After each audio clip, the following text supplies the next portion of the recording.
Hi friends, എല്ലാവർക്കും സ്വാഗതം. മത്സര പരീക്ഷകൾക്ക് തയ്യാറെടുക്കുന്ന നമുക്ക് ഇന്നത്തെ ഏറ്റവും പ്രധാനപ്പെട്ട കറണ്ട് അഫയേഴ്സ് വെറും 5 മിനിറ്റ് കൊണ്ട് അടിപൊളിയായി പഠിച്ചെടുക്കാം. നിങ്ങളുടെ റാങ്ക് ഉറപ്പിക്കാൻ റെഡിയാണോ? എന്നാ പിന്നെ നമുക്ക് നേരെ കാര്യത്തിലേക്ക് കടക്കാം. Current affairs ഒരുപാടുണ്ടല്ലോ. അതിലേതാ പഠിക്കേണ്ടത്, ഏതാ വിടേണ്ടത് എന്നൊക്കെ ആലോചിച്ച് ടെൻഷൻ അടിച്ചിരിക്കുകയാണോ? ഒരു പേടിയും വേണ്ട. പരീക്ഷയ്ക്ക് വരാൻ സാധ്യതയുള്ള പോയിന്റുകൾ മാത്രം തിരഞ്ഞെടുത്ത് നമുക്കിവിടെ സിമ്പിളായിട്ട് പഠിക്കാം. അപ്പോ റെഡിയല്ലേ? ഓക്കെ, അപ്പോൾ ഇതാണ് ഇന്നത്തെ നമ്മുടെ ഒരു റോഡ് മാപ്പ്. ആദ്യം നമ്മൾ ഇന്ത്യയുടെ ചില ഗ്ലോബൽ മൂവ്സ് നോക്കും. പിന്നെ നമ്മുടെ ഗ്രീൻ ഇന്ത്യ ഇനിഷ്യേറ്റീവ്സ്. അത് കഴിഞ്ഞ് കേരളത്തിലെയും ആരോഗ്യരംഗത്തെയും ചില ഹൈലൈറ്റ്സ്.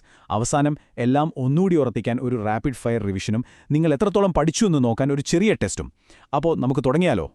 ശരി, നമ്മുടെ ആദ്യത്തെ സെക്ഷൻ ഇതാണ്: ആഗോളതലത്തിൽ ഇന്ത്യ. ലോകരാജ്യങ്ങളുടെ ഇടയിൽ ഇന്ത്യയുടെ സ്ഥാനം എന്താണെന്ന് കാണിക്കുന്ന ഏറ്റവും പുതിയ കുറച്ച് വാർത്തകളുണ്ട്. പരീക്ഷയ്ക്ക് വളരെ പ്രധാനപ്പെട്ടതാണ്. നമുക്ക് നോക്കാം. അപ്പോൾ നമുക്കൊരു ചോദ്യത്തിൽ നിന്ന് തന്നെ തുടങ്ങാം. ഗരുഡ. ഈ പേര് കേൾക്കുമ്പോൾ ആകാശത്ത് പറക്കുന്ന ഒരു ഭീമൻ പരുന്തിനെ ഓർമ്മ വരണം, അല്ലേ?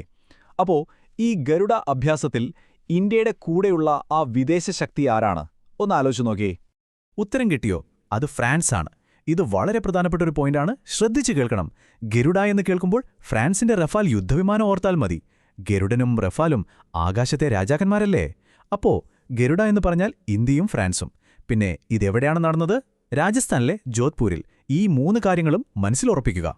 അടുത്തത് നമ്മുടെ തൊട്ടയൽപ്പകത്തുനിന്നുള്ള വാർത്തയാണ്. ഭൂട്ടാൻ പ്രധാനമന്ത്രി ഇന്ത്യയിലേക്ക് വന്നു.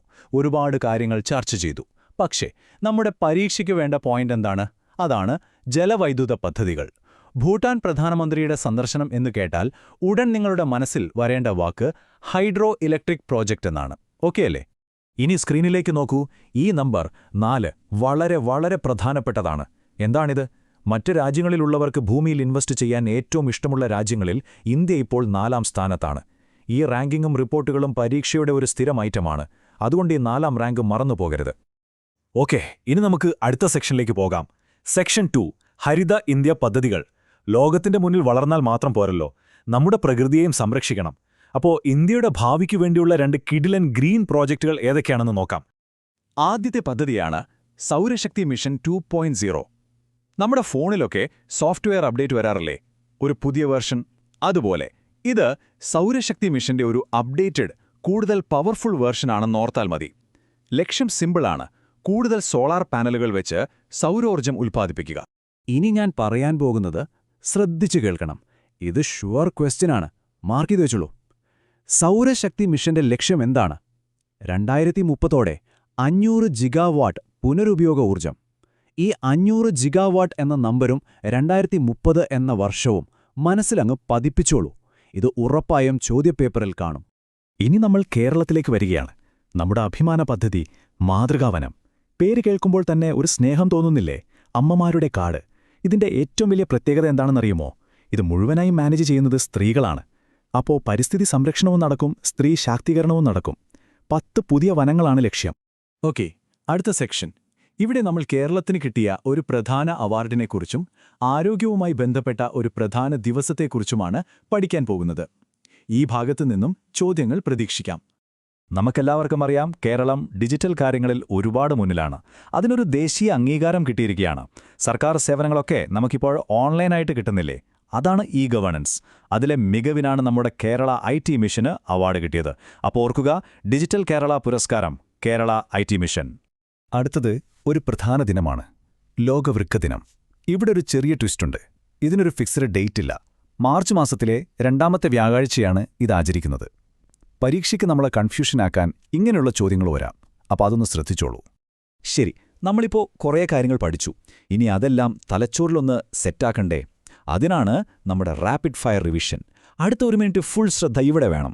കാരണം റിവിഷനാണ് ഏറ്റവും പ്രധാനം. റെഡിയല്ലേ? Let's go. ഓക്കെ, വേഗം സ്ക്രീനിലേക്ക് നോക്കൂ. ഇതാണ് ഇന്നത്തെ ക്ലാസിന്റെ ഒരു സമ്മറി. നമുക്ക് വേഗം ഓടിച്ചു നോക്കാം. Garuda 8, India France.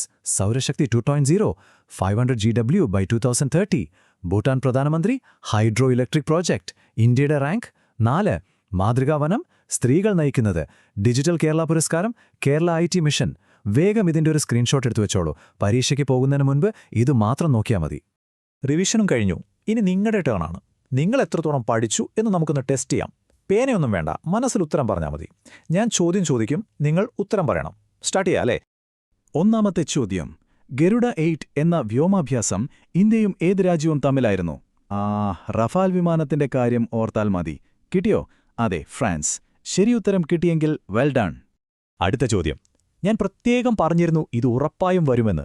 2030 നമ്മൾ ടാർഗറ്റ് ചെയ്യുന്ന ആ വലിയ സംഖ്യ എത്രയാണ്? Yes, 500 gigawatt. ഇത് മറക്കാനേ പാടില്ല. മൂന്നാമത്തെ ചോദ്യം നമ്മുടെ കേരളത്തിൽ നിന്നാണ്. എന്താണ് മാതൃകാവനം പദ്ധതിയുടെ ഹൈലൈറ്റ്? ആരാണത് മാനേജ് ചെയ്യുന്നത്? ഉത്തരം വളരെ സിമ്പിളാണ്: സ്ത്രീകൾ. അവസാനത്തെ ചോദ്യം, വിദേശികൾക്ക് ഇൻവെസ്റ്റ് ചെയ്യാൻ താൽപ്പര്യമുള്ള രാജ്യങ്ങളുടെ ലിസ്റ്റിൽ ഇന്ത്യയുടെ റാങ്ക് എത്രയാണ്? 4ാം സ്ഥാനം. 4 ചോദ്യത്തിനും ശരിയുത്തരം പറഞ്ഞ എല്ലാവർക്കും എന്റെ വകയൊരു ബിഗ് ക്ലാപ്പ്. നിങ്ങൾ ശരിയായ ട്രാക്കിലാണ്. അപ്പോ എല്ലാ ചോദ്യങ്ങൾക്കും നിങ്ങൾ ശരിയുത്തരം നൽകിയെന്ന് ഞാൻ വിശ്വസിക്കുന്നു. ഓർക്കുക, നിങ്ങൾ നേടുന്ന ഈ അറിവുണ്ടല്ലോ, അത് നിങ്ങളുടെ മാത്രം സ്വത്താണ്. അത് ആർക്കും നിങ്ങളിൽ നിന്ന് എടുത്തുമാറ്റാൻ കഴിയില്ല. അത് തന്നെയാണ് നിങ്ങളുടെ ഏറ്റവും വലിയ ശക്തി. കൊള്ളാം. ഇന്നത്തെ ഈയൊരു സെഷൻ നമ്മൾ ഗംഭീരമായി പൂർത്തിയാക്കിയിരിക്കുന്നു. പോകുന്നതിനു മുൻപ് ഒരു കാര്യം. ഇന്ന് നമ്മൾ ചർച്ച ചെയ്തതിൽ ഏത് ടോപ്പിക്കാണ് നിങ്ങൾക്ക് ഒന്നുകൂടി നോക്കണമെന്ന് തോന്നുന്നത്? ആ ഒരു ഭാഗം കണ്ടെത്തി ഇന്ന് രാത്രി തന്നെ അതൊന്ന് ഉറപ്പിക്കുക. നിങ്ങളുടെ പഠനം മികച്ചതായി മുന്നോട്ടു പോകട്ടെ. നമുക്ക് അടുത്തൊരു വിശകലനവുമായി വീണ്ടും കാണാം. നന്ദി.